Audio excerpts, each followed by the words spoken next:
L'organisateur d'élections clés en main, Gilles Cloutier, a poursuivi son témoignage aujourd'hui et là, il a impliqué un juge. Il dit, Michel Désiel, qui était à l'époque avocat, maintenant juge, m'a demandé de blanchir de l'argent, 30 000 et de passer ça, de lui faire des chèques et donc de blanchir de l'argent.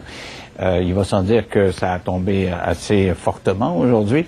Et il y a une série d'autres accusations dont on va parler au cours des prochaines minutes avec Mia Manocchio, qui est avocate et qui est avec nous là-dessus depuis un petit bout de temps. Frédéric Bérard, constitutionnaliste. Bonsoir à vous deux. Je voulais avant toute chose, on va écouter Gilles Cloutier parler du rôle du juge Désiel.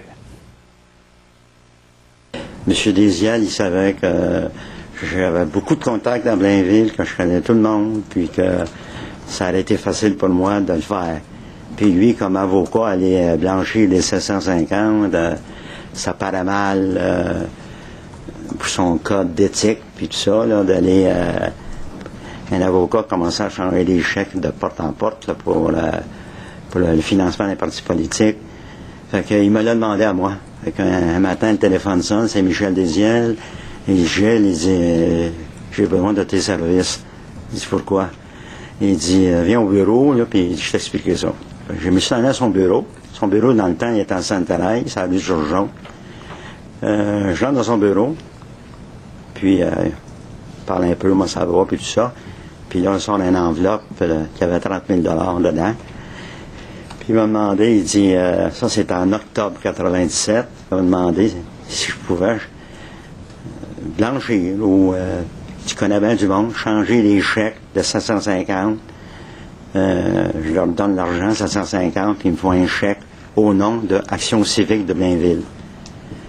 Puis j'ai fait une bonne partie du 30 000, puis à un moment donné, il me manquait de nom. Il y a un monsieur Daniel Mieli de Blainville qui avait un restaurant, un bar-restaurant, puis je connaissais très bien Daniel. Puis j'ai dit, Daniel, il me reste 8 noms. J'aimerais ça, tu me donnes un coup de main pour changer les chèques en argent pour les chèques au nom d'Action civique de Blainville. Ah, j'ai dit, moi, je m'en prendre un tout de suite. Puis j'expliquais, ça donnait 140 $ de crédit d'impôt. Ma femme va en faire un. Puis ça. Puis il a passé les 8 chèques. Puis 2-3 jours après, j'ai été porter tous les chèques à main Désiel. Alors, donc, l'explication, c'est qu'il y avait de l'argent liquide.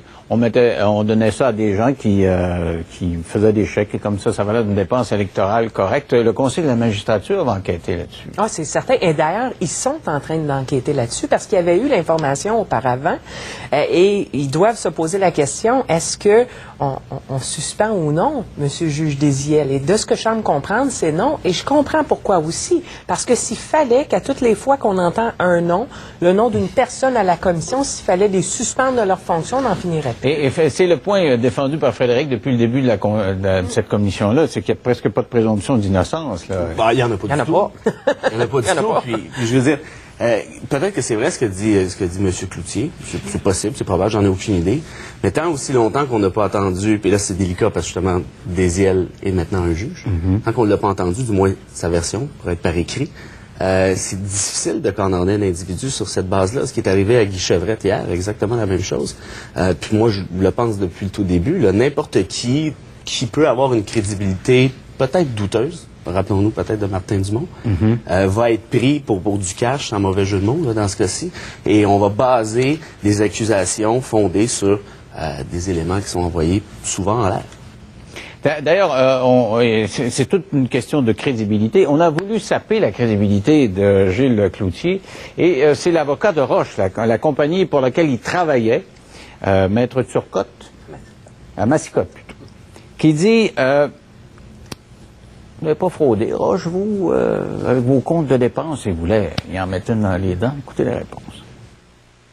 Est-ce que ça vous est déjà arrivé de charger sur des comptes de dépenses des dépenses que vous n'aviez pas faites?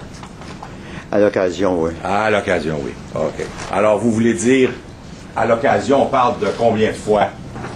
Mais c'était une entente que j'avais avec M. Marc-Yvan Côté. Quand il y avait une dépense qu'il ne voulait pas passer dans la comptabilité de Roche ou par des parce que lui, M. Côté, avait mieux que je le passe dans mon compte de dépenses. Il me demandait de le faire en kilométrage ou en, mettons, c'était 100 $, 200 $.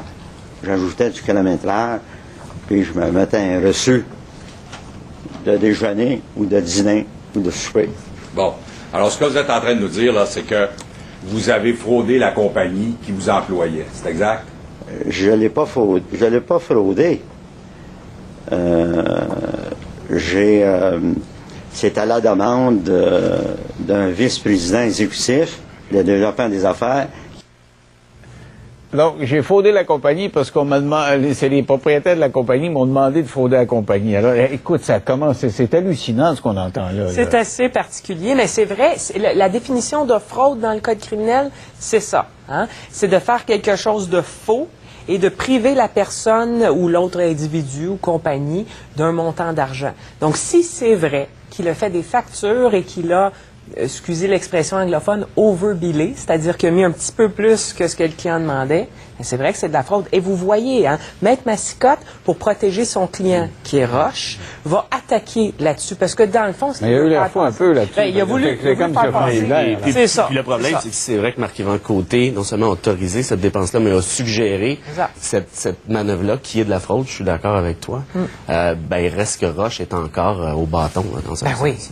Alors là, c'est le Parti québécois qui est au bâton parce que hier, tu l'as souligné, on a montré du doigt l'ancien ministre Guy Chevrette et ça fait la une des journaux aujourd'hui. On ne parlait que de ça. Guy Chevrette qui aurait demandé qu'on engage un de ses chums pour mener à bien un contrat et qui serait allé en voyage, d'après ce qu'il dit, Louis Cloutier. Il serait parti en voyage avec l'argent que Roche lui donnait. Un pot de vin. Ça partait avec un pot de vin, avec sa conjointe et son meilleur ami et sa conjointe aussi. Alors, aujourd'hui, l'avocate du PQ essayait d'en savoir un petit peu plus long sur tous ces procédés-là, mais ne parlait pas nécessairement de Chevrette. Et c'est lui qui a remis Chevrette sur le tapis une deuxième fois. Écoutez bien. Dans le dossier qui m'avait questionné beaucoup de la route Tremblant, puis de Guy Chevrette, les 5 membres du comité, puis tout ça, je voudrais dire que j'ai magouillé. Puis, que M. Chevrette, il aurait fait une deuxième magouille, c'est-à-dire quand on a transféré Saint-Donat à Rawdon, puis qu'on a travaillé le dossier ensemble pour arriver c'est arrivé. Fait que ça, c'est la pure vérité. Puis, je voulais te tenir à la commission, puis à vous. Vous êtes la représentante du Parti québécois, puis peut-être les choses de M. Chevrette, que ça a été fait en 2 magouilles. La première. Vous l'avez expliqué. Puis après ça, la deuxième. J'ai bien compris. Maintenant, j'aurais une question à vous poser sur oui. ça. Une magouille, monsieur, c'est une entente douteuse. Pardon? Une magouille, c'est une entente douteuse et malhonnête. Et je comprends de votre témoignage, n'est-ce pas, que vous n'avez pas conclu l'entente d'argent comptant avec monsieur Chevrette, personnellement. Exact. C'est ce que je comprends. On n'a pas parlé d'argent entre moi et Chevrette. Mais Frédéric, il veut en parler de Chevrette. Il dit pas, je m'excuse de l'avoir dit hier, je leur dis encore une autre fois. Puis je maintiens la même ligne. C'est possible que ce que dit Cloutier soit vrai. Possible que ce soit faux. Tant qu'on n'aura pas entendu Chevrette, c'est difficile de se faire une tête là-dessus. Donc, mais lui, s'est fait entendre. Hein. On a appris qu'il est allé voir des représentants de la commission avant son témoignage. Je peux dire, attention, prenez ça avec des pincettes, parce que moi, je dis que et Martin Dumont est allé dire, Tremblay savait que si, Tremblay savait que ça. Je veux dire, la crédibilité des témoins, à mon avis, s'évalue en bonne partie quand on entend le témoignage de la personne accusée. C'est ce qu'on appelle l'audit alteram partem, qui est un vieux concept juridique qui devrait encore s'appliquer aujourd'hui, qui s'applique assez mal à la commission. Ce que je trouve plus effrayant dans cette affaire-là, bien franchement, puis je pense qu'on va voir le clip, c'est l'indignation du Parti québécois. C'est effrayant. Bernard Drainville aujourd'hui, Pauline Marois. On va écouter Mme Marois tout de suite, on commentera après. La commission doit faire son travail et doit le faire avec prudence. Il faut faire attention parce que j'ai vu toutes sortes de monde à la télévision. Dans la vidéo d'hier, là, je veux dire, il y a des gens là, qui ont pas un brin d'affaires à passer à la TV hier soir, puis ils ont passé à la TV hier soir. Henri Richard, il y a beaucoup de choses que j'aime pas, c'est tout. Bon, alors... il y avait Bernard Drinville qui avait ajouté aussi, c'est un principe de justice, il faut faire attention, prudence. Quand on parlait des libéraux, c'est drôle, hein? J'appellerais ça de grave. l'indignation sélective. Parce que quand il était question des libéraux, quand il était question du maire Tremblay, Jean-François Lisée a poussé à coups de pied Gérald Tremblay pour qu'il débarque de la ville de Montréal, le maire de la ville la plus importante du Québec, sur la base d'accusations qui avaient été lancées par des témoins moyennement crédibles à la commission Charbonneau. Là, c'est drôle, c'est Guy Chevrette, c'est un péquiste notoire, bien connu. Exactement la même chose. Il est accusé de X, il n'a pas pu se défendre encore, il n'a pas pu être entendu, il a nié en bloc, comme je disais. Oui. Est-ce qu'il a raison, est-ce qu'il n'a pas raison? On le verra plus tard.